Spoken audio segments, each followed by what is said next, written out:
Gruesome Magazine. Hello, once again, I am Doc Rotten, and this is Gruesome Magazine, where we review the very latest in streaming and video on-demand horror movies. Each week, my co-hosts Jeff Mohr, Crystal Cleveland, Dave Dreher, and I will take a look at various spooky, scary, and gory genre offerings. Tonight, we are looking at Rent-A-Pal, coming from IFC Midnight. Now, IFC Midnight brings it most of the time. So let's find out. So stick with us. What we do is we kind of review we do our first impressions, we talk about it, and then we do our final thoughts, our score, and our favorite scenes. Stick around for that. But let me introduce the crew. Starting up first is the one and only Jeff Mohr. Jeff, how you doing, sir? I'm doing great. How are you, bud? Good. Are you? Do you need a pal? Do you need a Rent-A-Pal? Okay. I'm an introvert. I don't. I just get pissed at him. There you go. All right. Also joining us this week is Crystal Cleveland, the living dead girl. How you doing, Crystal? You got some Rent-A-Pals behind you there. Totally. What the Crusher and his pal, buddy, dude. Lonely dude. Yeah. Sad guy. Poor David. Cute. Not Frank. It's David. Yeah. David. Oh my gosh, yes. Yeah. All right. Hey, look, we haven't done this one in a while. All right. Ooh, so exciting. So let's find out what film we're talking about. We're talking about Rent-A-Pal. This is coming out September 11th, 2020 from IFC Midnight. It's directed and written by John Stevenson. And it stars Brian Landis Folkins, Wil Wheaton. You may have heard that name before. Yay. Even though without the H, it's still Wil Wheaton. I'm just saying. Kathleen Brady, Amy Privilege. Why is it that I misspell everything? I can't say it and I can't spell it. Oh, life sucks. All right. It's set in 1990. A lonely bachelor named David searches for an escape from day-to-day drudgery of caring for his aging mother. While seeking a partner through video dating service, he discovers a strange VHS tape called Rent-A-Pal. Hosted by the charming and charismatic Andy, the tape offers him a much-needed compassion and friendship. But Andy's friendship comes with a cost, as David desperately struggles to afford the price of admission. That doesn't even hint at this poor guy, David. No. This is an interesting film. You're going to want to stick around for this and hear our thoughts. I think it's going to be across the board, this one. This one's going to be everywhere. But let's start off. And Crystal, you've hinted about this a little bit in the pre-show. So let's start with you on this one. What's your first impression of Rent-A-Pal? Okay, so this is a really sad movie to me. I don't know what about it just struck a chord. Well, maybe because when I was a teenager, watched my grandmother for a long time for extended periods and had to be her caretaker and stuff. So it kind of maybe was a little close to home, as it were. I was fine, but I also wasn't an old man or a middle-aged man or whatever he is, like single and worried about, spending the rest of my life alone. So yeah, I think this movie was shot very well. I think the cinematography a lot of it was kind of, you can kind of see behind me, it's kind of washed out. A lot of it was the VHS tape looking stuff, which I think is really cool. Wil Wheaton was amazing in this. I love him. I think he's so fabulous, and I think he did a great job, and he played it with the right amount of like weirdness to it, because immediately you know that this VHS tape, there is something wrong with it. It's you don't really know though if it's real or is it in his brain. Yeah, that's right. Sometimes I wonder if it's actually on the tape, right? Yeah, it's hard to really determine, because one of the things that's said is he's like, oh, I had this horrible childhood. The Rent-A-Pal says, I had this horrible childhood and I came from this and that. And he's like, it's a wonder I didn't wind up growing up into a maniac or something. And then I mean, clearly, maybe that's what's happening here. What? You don't know. But yeah, it's a slower burn, and a lot of horror fans are going to be kind of turned off by it because there's not a heck of a lot of gore or anything like that. But I personally enjoyed it, and I found it compelling. But like I said, it kind of hit home for me. So I think that's some of the reason why I really enjoyed it. And it's sad. It's really sad. When the end wraps up, I was like, ooh. It was actually a little hard to watch. And that's impressively sad. Yeah. Yeah. So yeah, I found it entertaining. Okay. Mm-hmm. All right, Jeff Mohr, you are up next, sir. What is your first impression of Rent a Pal? I think it's going to be pretty similar to Crystal's, although I missed some of what she said. For some reason, my internet dropped out for about 2 minutes or something. To me, it's a little slow, but there's very detailed story development. I feel like you definitely see the progression in David, this character. I think the acting is pretty good. Obviously, I guess Brian Landis Folkins is the dominant one with he's pretty much on screen almost all the time or talking to somebody if he's not. But I thought Wil Wheaton and then Amy Rutledge as Lisa, I think. And then his mother, Kathleen Brady, gave really good performances. As sort of slow as it is to ramp up, for me, the conclusion really packed a punch. But getting there was just sort of laying out the portrayal of this sad, lonely guy who was kind of trapped by his circumstances, he doesn't have any social interactions. It's an example of what happens when you are the caregiver for a loved one. And doesn't matter if it's by choice or by necessity because of financial considerations, but he's more or less trapped. He can't go anywhere. He's stuck doing this, and his mother's mental capacities are diminishing. So yeah, it hit kind of close to home for me too.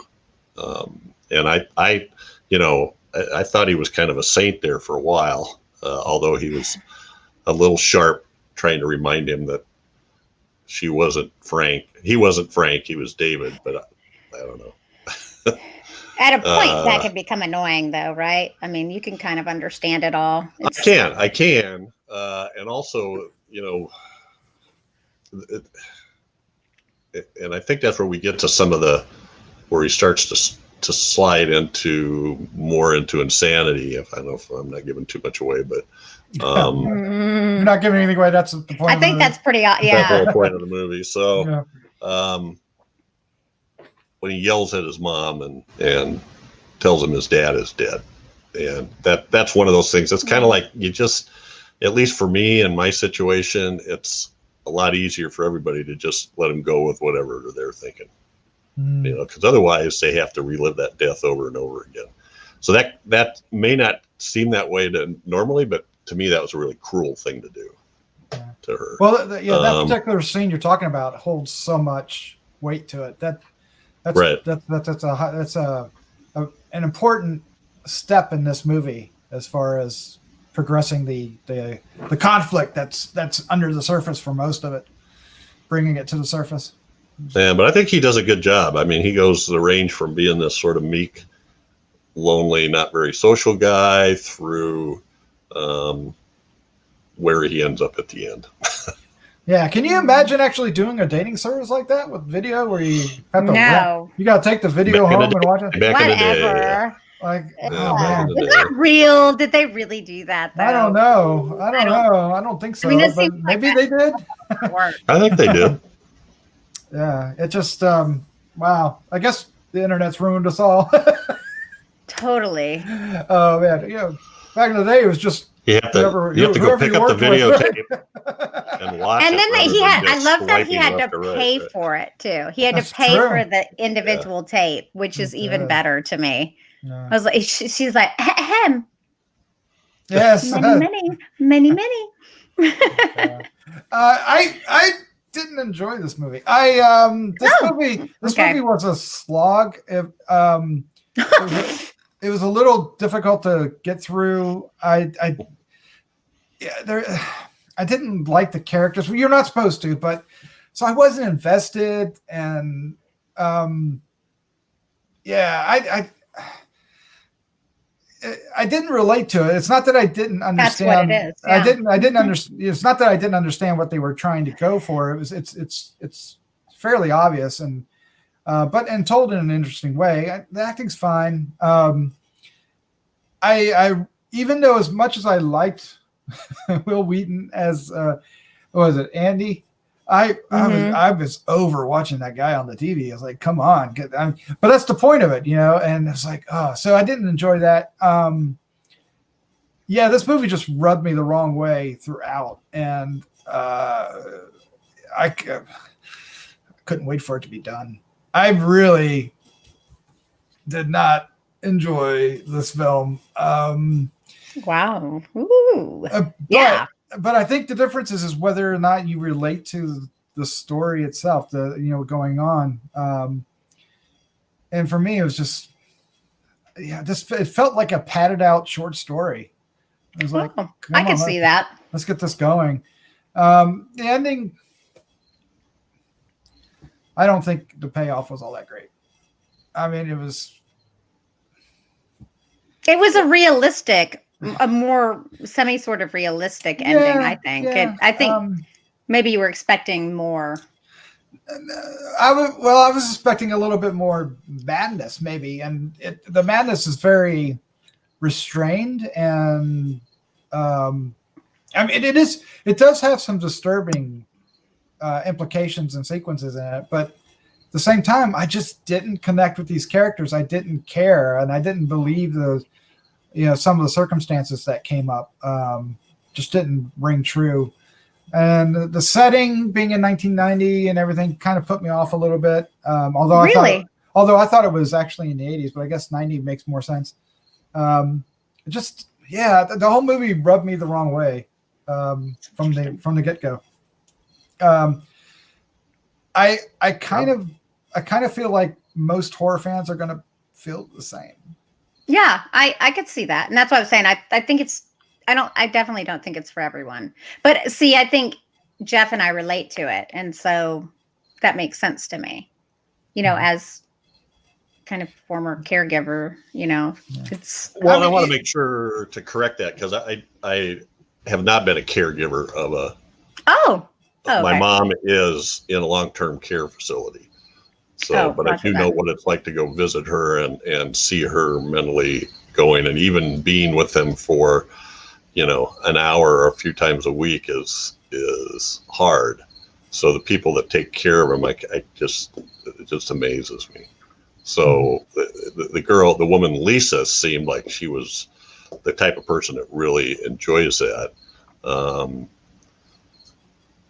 Gets something out of it, let's put it that way, and is the right kind of person to do that. He's not necessarily that. He suffers it. No, he's doing it because he thinks it's the right thing to do, and I think because he has to, but not because he wants to, for sure. Yeah, I would imagine that earlier in the caregiving, it was probably different. I think time had kind of beaten him up on it too. Mm-hmm. There's regret. He's lonely. Loneliness. He's lonely. I mean, I think if he had her properly, had like the girlfriend, I think he would be much more well-adjusted. Yeah. I mean, obviously this woman shouldn't have been at home at this point. Yeah, not at this point. Like, it's because he left her alone for hardly any time and she went right out the door. Oof. I wanted to say something about what you said, Doc. You weren't invested in the character. I guess I was in when it looked like, he had to date with Lisa, and I started thinking, wow, this could be a really good thing.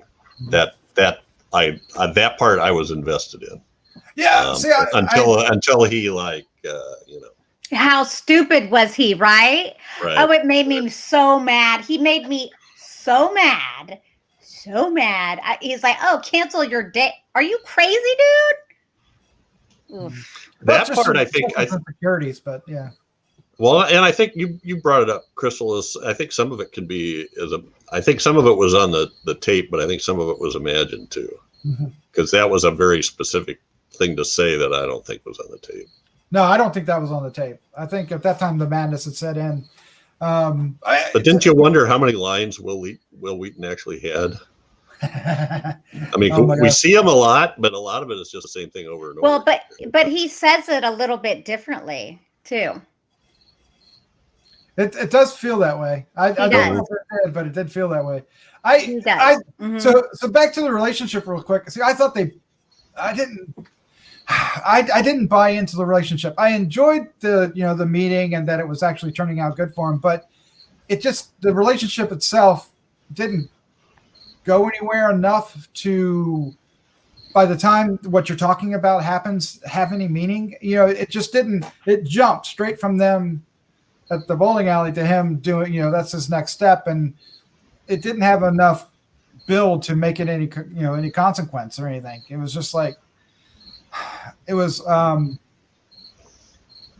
talking about it being slow, and I'm also saying it didn't take enough time where it counted.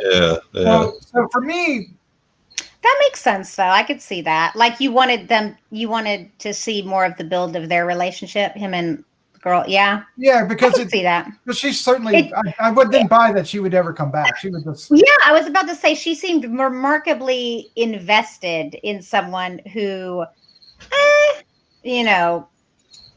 I feel like if he didn't return her call, what was she doing bringing a lasagna? But you know what? She might have just felt extra sensitive toward his situation, and she knew. That's what I would.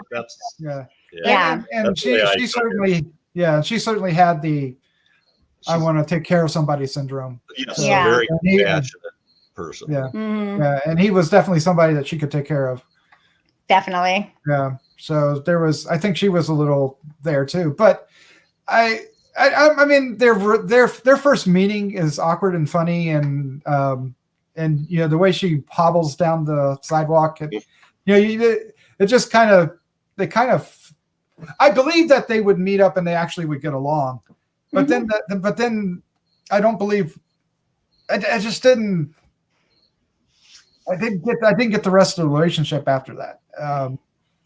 It just didn't seem to work for me. So that hurt the film.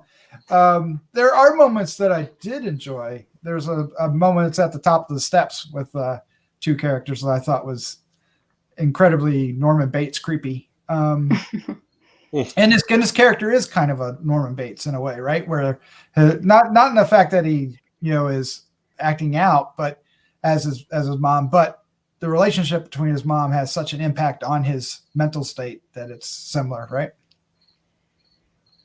Yeah. Well, yeah. And I see there's so much to it that I just would love to know if it was real or if it was supposed to be supernatural. Or I was going to say, but I'm like, I mean, I think he's just crazy, but let me tell you, it would be odd. It's odd that he would be that crazy and go this far off of his rocker at his age. Because typically symptoms of like paranoid schizophrenia develop in like hormonal states, like teenage. I'm thinking way too hard about this. Okay. I'm thinking way too hard, but I'm like, it's just, it seems like he just flipped a switch, and that's. Well, the videotape was kind of like Halloween 3 in the commercial. Yeah. Dream Halloween. Actually, so that's interesting, because you know what else they didn't delve into that I wish they had delved into is his relationship with his parents before this happened. Like, he made it seem like his mom is so overbearing and stuff, but we don't actually know if she is. He's just taking care of her. Mm-hmm. She's, so I mean, we don't know what this relationship was like, which is just because she keeps getting his name wrong. That's part of the dementia. That's not her being overbearing so that's an interesting one to me too. They didn't really delve into that. They could have. Her only true character moment is when he berates her about Frank, and then she realizes what's happening and relives it. That's the only character moment I think she really did. Well, she was a dick about the tape when she destroyed it. She was a total dick. She was a total dick. And I don't know if that was real. Dementia too, though, wasn't it? Mm-hmm. No, I don't know. Maybe. I don't know if it was real. Ooh. That's what I was thinking. Yeah, I don't know if she was really reacting in such a strong manner, or it was him again. I don't know what was real. I guess that's why it was like unreliable narrator. Yes, yeah, but because of the way when she laughs, how the camera comes, it felt a little fake. You know, it felt like it was like made up in his head again.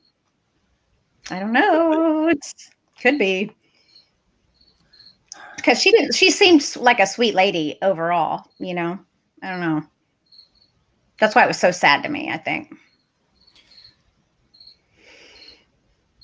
Yeah, crickets. All right. Well, let's go ahead and wrap this up and give our final thoughts, our score, and favorite scene. The score is 1 to 5. But before we do, if you're still sticking with us, listening to this review, please hit the subscribe button. We do this a lot, and we'd like for you to enjoy more of these. Hit the like, hit the dislike, hit the bell, so you can get reminded when new ones come up, and leave some comments if you see this film and you enjoy it. Yes. Oh my God. Yeah. Like us. Hang on. Do that one more time. Like us. There you go. 3 more days till Halloween. Rent a reviewer. Oh. Oh. No. Hey. Yeah. Totally do that. Oh man. All right. Let's do this. Final thoughts, score, and favorite scene. Crystal, you're up first. Okay, so I agree that this not good. It is a polarizing movie. Some of you will like it, and probably most of you horror fans out there will be a little bored with it. But I enjoyed it. I found it entertaining. I love Wil Wheaton. And I think if you like Wil Wheaton, I think you'll enjoy this because he's got this little sinister little look in his eye and it's super hot. So I'm going to give it a 2.75. Oh, okay. Yeah. And did you think I was going to go higher? Yes. I was. But then I was like, I don't want to I think 2.75 is right. Because as we talked about it, I was like, I wish they'd done this. What did you give it? I do a 2.75. Yeah. I was going to give it a 3. But they should have gone further into that relationship and with the backstory with the parents. But it's good overall. My favorite scene. I mean, obviously, I know what Doc's going to pick because he's already mentioned it. I really loved this when Lisa's matched with someone else. I died. I thought that was so funny. I mean, it was sad and funny. It's 5 seconds later, he goes to get his wallet, and I'm sorry, she was matched with someone else. You'll know what I mean if you see the movie. That was your favorite scene? Okay. I loved it. I started laughing. I was like, you loser. It's so sad. Oh, no. All right, Jeff Mohr, you're up next. Are you still with us, Jeff? Whoa. Oh, no. Jeff, let's all admire Jeff's frozen face for a minute. Oh, there he is. Oh, it's Jeff. He's back. Oh, are you back? I'll tell you what, I'll go and we'll see if Jeff catches up. Internet issues. This is the fun of doing it live. Yeah, for me, this movie was a dud. It's just a personal reaction. There's nothing wrong with the film. I mean, it's really well made. The acting is really good. I mean, it's got a lot going for it. It just didn't hit home for me. It just didn't register, and I did not enjoy watching it. It wasn't particularly fun. It wasn't engaging. I didn't like the characters or the relationships. So it just was wrong in a lot of ways outside of technical, right? I mean, technically it's a good movie. Yeah, it is. Emotionally reactionary, it just didn't do it. So I everything, all the points I'm going to give for it are going to be based on the technical side of it, right? Because the film, the story, the message, everything about it just didn't connect. So, ooh, what are you gonna do? What you gonna do? gonna do a 1.5. Oh wow, is that too much? I am crushed. Is that too bad? Is that too? I'm crushed. You're not crushed. No, you're Crushed. not. Like a crusher. Well, see, Yeah. I mean, I thought he was funny, but at the same time, I thought there was too much of. What? Wait, what? I don't know. Choose your words carefully, sir. I'm going to shift to my favorite scene. My favorite. Oh, okay. So my favorite scene. There's actually a couple I could go with. So that's interesting, right? But I'm going to go with. There's a scene at the top of the stairs, and this is where the Norman Bates kind of comparison really hits home, right? This is like Norman Bates before Norman become Norman Bates. Yeah. And what happens at the end of that scene is not what God, that's so sad. And it made it even more horrific, right? So I really was deciding between that scene and the scene where, he berates the mom and she has the reaction she does because it was so powerful. That was really the most powerful scene because the first scene was the more horrific scene, but the scene that I'm talking about now where he tells her about the husband, Frank, being dead, and she realizes it and lives through it again, had so much emotion, had so much impact. But that was the only time for me. That was the only time I felt it, was that scene. Is that sad for me? Well, no, I think that scene was meant to elicit that reaction. Absolutely 1000%. I think that it's interesting because Jeff had said how he's like, well, you typically just go along with what the person says. Well, yeah, he does typically. But at a point when you're a caregiver like that, especially 24 hour, he's a 24-hour, 7 days a week. It's too much for anyone. It's too much for someone. I mean, if it's your job where you come to work for 8 hours and you take care of people, that's one thing. And plus you're not as emotionally invested. And so it's a lot easier to distance yourself from it. But he had an emotional attachment. It's easy to see how angry they could both be. Right. And how sad the whole situation is. He really should have put her in a home for her own good and his. Yeah, and he had no support group. There was nobody to help him out. He's apparently an only child. There wasn't any other relatives to help out. Although we don't know. There could be a brother or sister out there. We never were told, but I don't think we get the end. There's no inclination that there would be. We do find out what happened to his father, though. Yeah. At the top of the stairs. We do. We do. Yeah. So we lost Jeff. Jeff, the internet is a thing, right?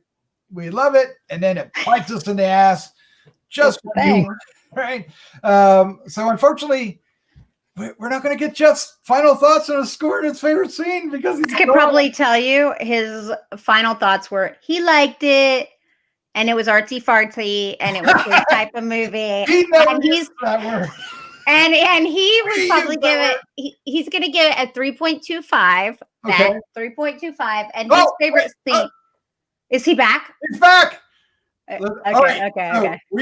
He doesn't know what we said, so this is going to be fun.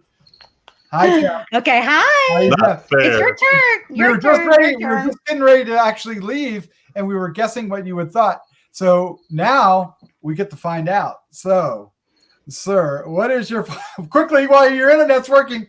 What is your final thoughts? Your score? Yeah. So I'm. This would be a stretch for a lot of horror fans, but I thought it was an interesting concept. It some of it kind of put me off, but in the end, I thought the impact it had on me at the end. In the conclusion, I got to give it some credit for that. So I'm going to give this a 3. And I am going to pick my favorite scene. Since I didn't hear yours, I get to pick what I want. Yes, you do. And I'm taking the stairs. Ah! But of course, yeah. Yep. That's what So what was your predictions? We I thought you were going to give it a 3.25, and I thought you were going to say I liked it because it's an artsy fartsy film, but you didn't. You didn't. So I failed on both accounts. Well, you know what? I'll give it a 3.25 because I actually had written down 3.25, but yes. As we talked, I was kind of like going. That's what I did too. I went down 1/4 of a point too, because I was like, you know what? You're right. Just a little bit more here, a little bit more. Had they fine tuned it, just a bit. But it was good. And I would agree. It's a little long. It's a little long. It didn't need to be that long. I don't. It was almost 2 hours. Well, it's an hour and 45 minutes.